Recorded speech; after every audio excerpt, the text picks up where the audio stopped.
15 de abril, jogando à custa de Jesus. Então, uns cuspiram-lhe no rosto e lhe davam murros, e outros o esbofeteavam, dizendo: Profetiza-nos, ó Cristo, quem é que te bateu? Mateus capítulo 26, versículos 67 ao 68. Os que detinham Jesus zombavam dele, davam-lhe pancadas e, vedando-lhe os olhos, diziam: Profetiza-nos, quem é que te bateu? Lucas, capítulo 22, versículos 63 ao 64. Para termos uma imagem completa do que aconteceu na sala de Caifás naquela noite em que os líderes religiosos estavam cuspindo em Jesus e golpeando-no no rosto com os punhos, precisamos juntar todos os pedaços dessa imagem a partir dos evangelhos de Mateus e Lucas. Lucas, capítulo 22, versículo 63 diz: Os que detinham Jesus zombavam dele, davam-lhe pancadas. Quero que você observe particularmente a palavra zombavam neste versículo. Ela provém da palavra grega empaidzo, que significa jogar um jogo. Era frequentemente usada para jogar um jogo com crianças ou para divertir uma multidão, representando alguém de maneira boba e exagerada. Por exemplo, essa palavra poderia ser usada em um jogo de charadas, quando alguém pretende retratar comicamente alguém ou mesmo se divertir à custa de alguém. Isso nos dá uma parte importante da história que Mateus não incluiu em seu relato no Evangelho. Mesmo antes de ter de suportar as cuspidas e o cruel espancamento dos escribas e anciãos naquela noite, Jesus foi também fortemente espancado pelos homens que o detinham. Isso não se refere aos escribas e anciãos, mas à guarda do templo e aos guardas que vigiavam Jesus antes de Caifás interrogá-lo. Além de tudo mais que estava acontecendo naquela noite, aqueles guardas decidiram também tirar vantagem do momento. A Bíblia não nos diz como esses homens imitaram e personificaram Jesus naquela noite, mas o uso da palavra grega empaidzo nos faz saber, indubitavelmente, que eles transformaram alguns minutos daquela noite de pesadelo em um palco de comédia à custa de Jesus. Eles encenaram um grande espetáculo, exagerando enquanto quase certamente fingiam ser Jesus e o povo a quem ele ministrava. Talvez impusessem as mãos como se estivessem curando os enfermos, ou se deitassem no chão e tremessem, como se estivessem sendo libertos de demônios. Ou cambaleassem como se tivessem sido cegos, mas de repente agora conseguissem ver. O que quer que esses guardas tenham feito para zombar de Jesus foi um jogo de charadas para imitá-lo e se divertirem à custa dele. Lucas nos diz que, quando terminaram de fazer de Jesus um esporte, aqueles guardas davam-lhe pancadas. A frase dar pancadas provém da palavra dero, frequentemente usada para se referir à prática severa e bárbara de espancar um escravo. Essa palavra é tão terrível que é também frequentemente traduzida como esfolar, como em esfolar a carne de um animal ou ser humano. O uso dessa palavra nos diz que antes de os escribas e os anciãos colocarem as mãos em Jesus, os guardas já o haviam feito passar por uma terrível provação. Imediatamente após os guardas terminarem de propor suas charadas e espancarem Jesus brutalmente, os escribas e os anciãos começaram a cuspir em seu rosto e golpeá-lo na cabeça com os punhos. Veja a pedra preciosa de 14 de abril. Mas os anciãos não pararam por aí. Eles vendaram Jesus e começaram a golpeá-lo na cabeça novamente, aumentando a humilhação dele. Isso representou o terceiro espancamento de Jesus. Apenas lendo o relato de Lucas, poderíamos concluir que esse terceiro espancamento foi feito pelos guardas. Entretanto, quando comparamos e ligamos o relato de Lucas ao de Mateus, fica claro que, nesse momento, Jesus já havia sido transferido para as mãos de Caifás e seus escribas e anciãos. O que lemos a seguir em Lucas capítulo 22, 64, ocorreu após esses líderes religiosos já haverem cuspido e batido nele, em Mateus capítulo 26, versículo 67. Lucas capítulo 22, versículo 64 diz: vendando-lhe os olhos, diziam: profetiza-nos, quem é que te bateu? A palavra vendar provém da palavra grega perikalupto, que significa enrolar um véu ou uma veste sobre alguém, escondendo seus olhos para que não possa ver. Não sabemos de onde surgiu a venda. Poderia ter sido um pedaço da própria roupa de Jesus ou uma vestimenta emprestada de um dos escribas e anciãos. Porém, quando terminaram de enrolar a cabeça de Jesus naquele pano, ele estava completamente cegado para não ver o que estava acontecendo ao seu redor. Assim como os guardas brincaram de charadas à custa de Jesus, agora Caifás, com os escribas e os anciãos, brincavam de cabra cega à sua custa. Após vendarem Jesus, davam-lhe pancadas. Essa expressão provém da palavra grega paio, que descreve uma pancada que arde.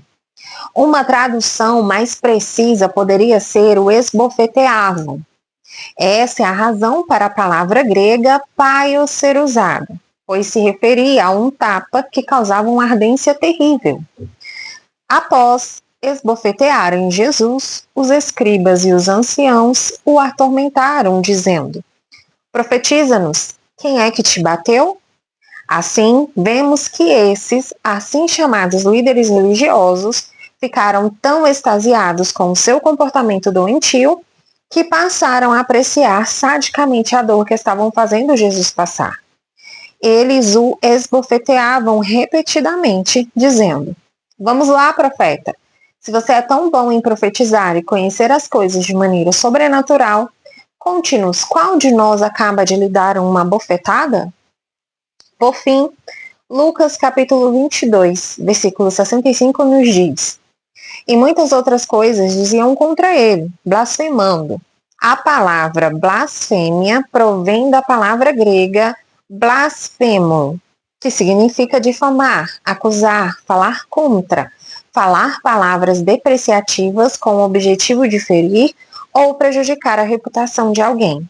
Também significa linguagem profana, suja e impura. Quando Lucas diz que eles diziam blasfemando, está falando de Caifás e seus escribas e anciãos.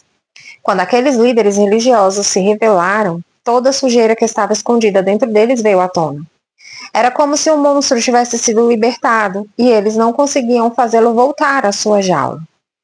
Anteriormente, Jesus havia dito àqueles líderes religiosos: ai de vós, escribas, fariseus, hipócritas, porque sois semelhantes aos sepulcros caiados, que por fora se mostram belos, mas interiormente estão cheios de ossos mortos e de toda imundícia. Mateus capítulo 23, versículo 27. No fim, a morte e a impureza que havia em suas almas vieram à tona com fúria, enquanto eles gritavam e berravam com Jesus, usando uma linguagem profana, suja e impura.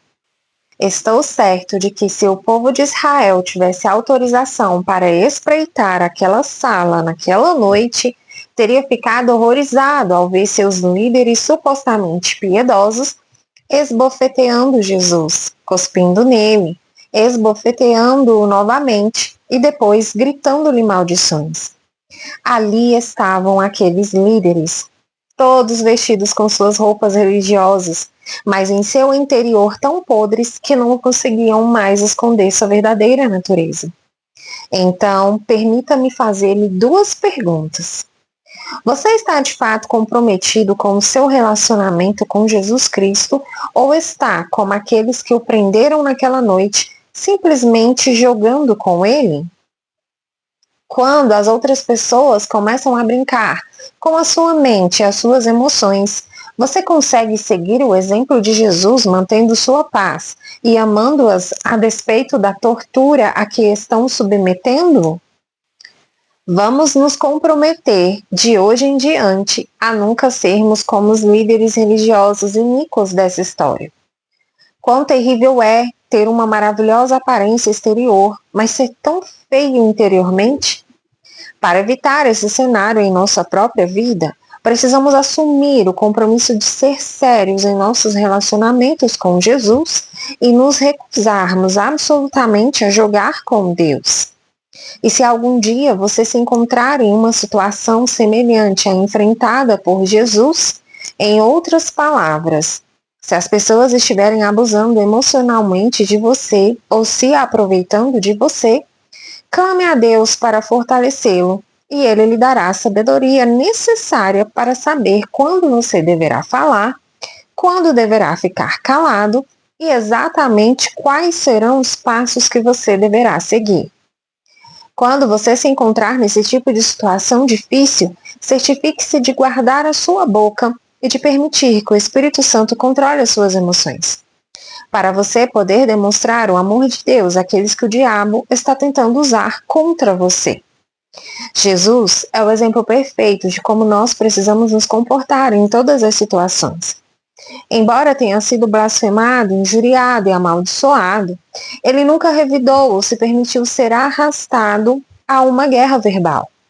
Por isso, Pedro nos exortou a seguirmos os passos de Jesus. Portanto, para isto mesmo fostes chamados, pois que também Cristo sofreu em vosso lugar, deixando-vos exemplo para seguirdes os seus passos, o qual não cometeu pecado, nem dolo algum se achou em sua boca. 1 Pedro capítulo 2, versículo 21 ao 22.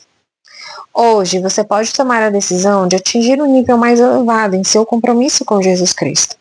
Você pode se recusar a jogar jogos com Deus ou continuar se enganando por mais tempo quanto à sua própria condição espiritual. A verdade sobre o que está em você acabará aflorando de qualquer maneira. Então, olhe com honestidade para sua alma agora, para se certificar de não haver falhas ocultas que mais tarde virão à tona. Por que você não abre o seu coração neste momento e deixa o Espírito Santo fazer brilhar a sua gloriosa luz nas fendas de sua alma? Permita que ele revele as áreas de sua vida nas quais você precisa começar a trabalhar. Minha oração para hoje. Senhor, nunca quero jogar jogos contigo. Estou te pedindo agora que me perdoes por qualquer momento em que eu menti a ti e a mim mesmo, enganando-me, levando-me a acreditar que tudo estava bem em minha vida, quando de fato eu não estava bem em meu interior. Faze brilhar a tua luz até o fundo de minha alma para me mostrar qualquer área da minha vida que precise de atenção imediata. E, Senhor, eu também peço que tu me des um forte desejo de ler inteiramente os 4 evangelhos para poder conhecer melhor a vida de Jesus e saber como posso ser mais semelhante a ele. Assim eu oro em nome de Jesus. Minha confissão para hoje. Declaro por fé que Deus me dá a sabedoria para saber como responder quando estou em uma situação difícil. Sei quando devo falar, quando devo calar e exatamente que passos devo dar. Quando me encontro em uma situação difícil, não cedo às minhas emoções. Em vez disso, guardo minha boca e deixo o Espírito controlar as minhas emoções para que eu possa demonstrar o amor de Deus, até mesmo por aqueles que o diabo está tentando usar contra mim. Declaro isto pela fé, em nome de Jesus. Para refletir. 1. Há áreas de sua vida em que você está jogando jogos com Deus e se enganando quanto à sua própria condição espiritual? Não é tempo de você se tornar honesto com Deus e com você mesmo acerca dessas áreas problemáticas? 2.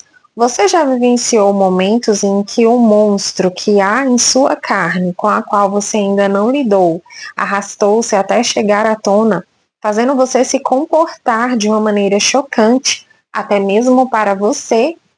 3. Uma vez que a leitura dos evangelhos é a melhor maneira de aprender como se tornar mais semelhante a Jesus, você não pensa ser uma boa ideia ler cuidadosamente todos os 4 evangelhos, do início ao fim?